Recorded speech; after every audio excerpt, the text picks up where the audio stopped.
Japan is a country that captivates the world, from its cutting-edge technology to its centuries-old traditions. It's clean, efficient, and safe.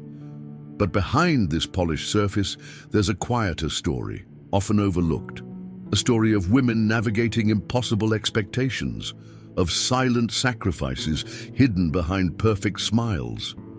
Today, we're peeling back the curtain on a truth nobody really talks about. The corporate glass ceiling, inequality at work.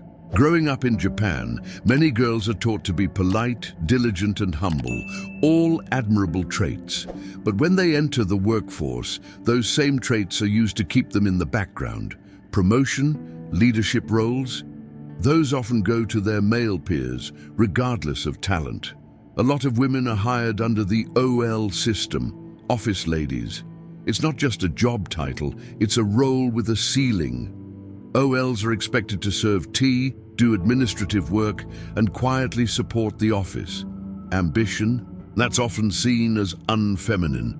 Even when women pursue serious careers, the glass ceiling is almost bulletproof. According to government stats, women make up only a tiny percentage of leadership in major companies. It's not because they aren't capable, it's because the system doesn't expect them to rise. Let's talk about the M curve. It's a graph showing how many women leave the workforce in their 30s. That dip, that's marriage and motherhood. And while some return later, it's hard to regain momentum in a culture that favors uninterrupted careers. There's also this unspoken idea that women should be supportive rather than assertive. If a woman speaks up in a meeting, she risks being labeled aggressive or difficult. So a lot of bright, talented women stay quiet and slowly burn out. Even more frustrating, some women are put into managerial roles just for PR. It's called window dressing.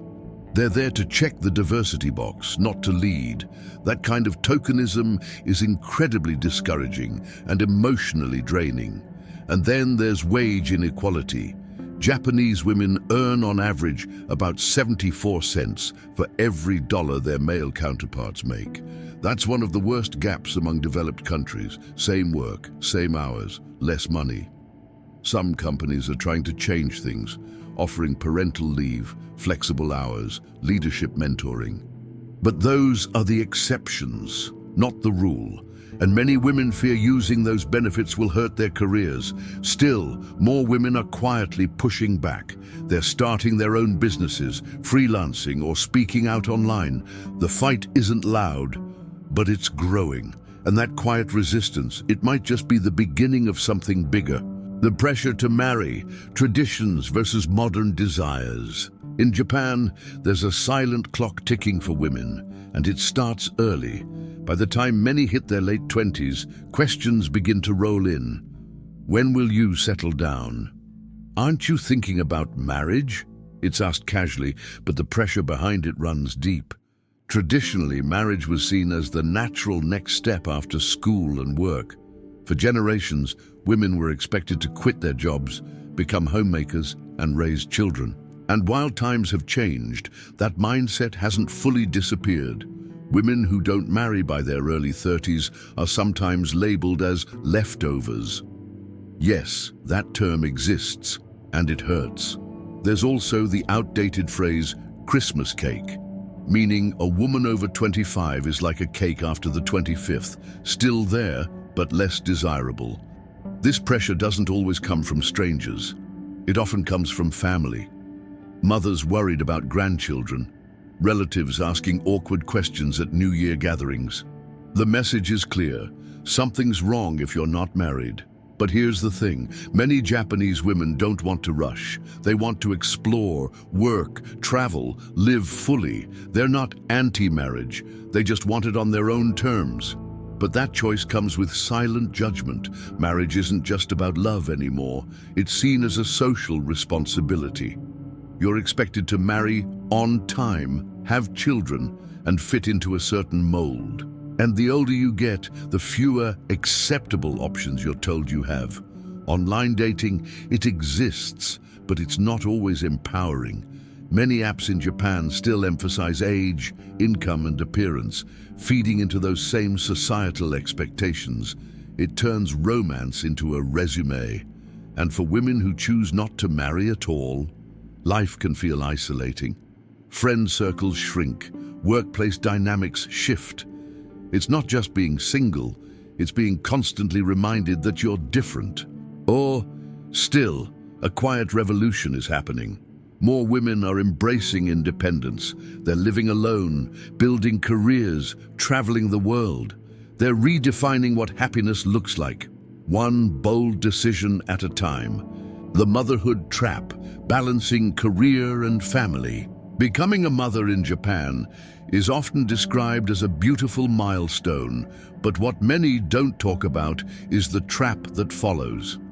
A system that makes it nearly impossible to be both a mom and a career woman without burning out. The moment a woman announces her pregnancy, something shifts. Colleagues congratulate her and then quietly assume she's stepping back. Promotions disappear, projects get reassigned. It's as if motherhood cancels ambition. Many companies do offer maternity leave, but here's the catch. Women who actually take it risk being sidelined permanently. This phenomenon is so common it has a name, matahara, or maternity harassment. Subtle, quiet, but very real. Childcare is another beast entirely. Nursery schools are limited, wait lists are long, and private options are expensive. A woman might return to work only to find there's no one to watch her child, leaving her with no choice but to quit. And quitting often feels like disappearing. Friends drift, skills fade, and re-entering the job market becomes a brutal uphill battle, especially when companies assume you're no longer committed to working full-time. Even when a woman does return, there's this expectation she should choose. Be a good employee or be a good mom, but not both. Because if your kid gets sick or school calls, you're the one expected to leave work, not your husband. Japanese dads are getting more involved these days, but not nearly enough. Paternity leave exists, but it's rarely used. Why? Because men fear the same stigma, that taking time off makes them look weak or disloyal to the company. So what happens? Many women overwork themselves, trying to prove they can do it all. They work late, come home to kids, and collapse with guilt in every direction. And society keeps clapping, saying, "She's amazing," instead of asking, "Is this fair?" Despite all of this, some women are building new paths. They're freelancing, working remotely, creating communities for working moms. They're not waiting for the system to change, they're changing it from the outside. Social isolation and silent suffering. From the outside, Japan can seem like the ultimate place for peace. Quiet streets, low crime, polite people. But inside many homes and hearts, there's a silence that isn't peaceful. It's heavy. It's the silence of emotional isolation. Mental health is still a sensitive topic in Japan. There's this unspoken rule: don't burden others with your problems. So when women feel overwhelmed, anxious, or depressed, they often keep it to themselves. Smile, endure, repeat. There's even a word, gammon, which means to endure hardship with patience and dignity. It's considered a virtue, but for women under constant pressure to perform, at work, at home, in society, this virtue can become a quiet prison. Unmarried women face social isolation. Married women face emotional burnout. Mums often feel invisible. It's like no matter what role you choose, there's some form of judgment and very little support. Let's talk about karoshi, death from overwork. It mostly affects men, but the culture that creates it also affects women. Long hours, no room for rest, and zero discussion about emotional health. It's a recipe for quiet suffering. Some women experience something called smile depression, looking happy on the outside, doing everything right, while silently falling apart inside. They show up, keep going, never complain, until one day they just can't anymore. Therapy exists in Japan, but many still see it as a last resort.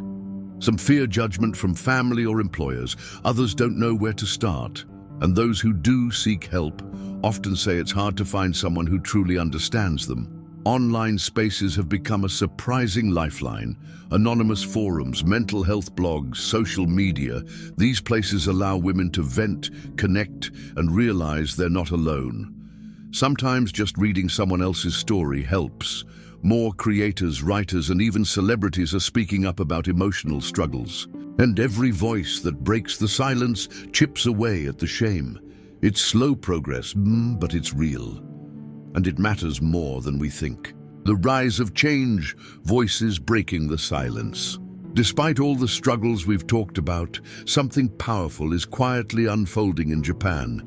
Women are speaking up, not with a roar, but with steady, unstoppable courage.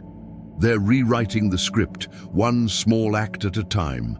Some are refusing to marry just because they should. They're choosing independence, travel, education, or simply peace over tradition. They're showing the next generation that happiness doesn't have just one definition. Others are taking control of their careers, launching businesses, freelancing, or creating content that shares their truths. Platforms like YouTube and Twitter have become spaces where women finally feel heard, unfiltered, unapologetic. There's also been a slow but steady rise in female politicians, authors, and activists. They're pushing for better maternity policies, workplace reform, and recognition of the real, everyday challenges women face, not just the polished image. Younger women in particular are challenging the system. They're asking questions their mothers never could. Why should I sacrifice my dreams for tradition? Why can't men share the burden at home? Why is being single a failure? And it's not just women. Some men, especially younger ones, are becoming allies. They're stepping into childcare, taking paternity leave, and questioning toxic expectations placed on them too. Real change happens when both sides evolve.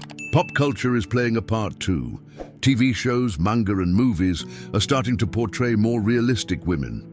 Not just the perfect wife or silent worker, but flawed, funny, ambitious, and bold characters who feel like us.